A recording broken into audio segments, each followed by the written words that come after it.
Hello, my name is Frederick Anefi. Stay safe, learn Excel under 2 minutes. Today we want to look at how to find the end month of a date. So assuming this is our date, which is 14th of June 2020, 14th of June 2020, and we want to find the end month date of June. So we use the function end month, so equal to end of month, so EOM, so it will pop up.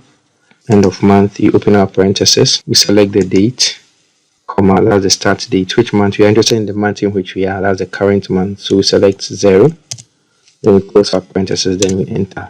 Voila, it tells us that the end of month for June is 30, so 30th of June. Assuming the same way, we want to find the end of month after, so here the month is May.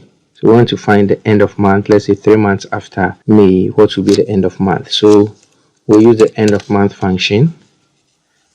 We open our parentheses, we select the date, start date. So we are saying 3 months from May, so that's why we are selecting 3. We close our parentheses, then we enter. So it gives us 31st of August 2020. So it tells us that 3 months after May will be 31st of month, that's the end of month will be 31st of August 2020. In the same way, this is 10th of April. So using end of month, we want to find the end of month of the previous month before April. So we choose the start, that's where we have the start date, that's the date, comma. So we want to, so since we are want to find the end of month for the previous month, which let's assume March, so -1, then we close our parentheses, then we enter. Voila, you see that gives us the 31st of March 2022.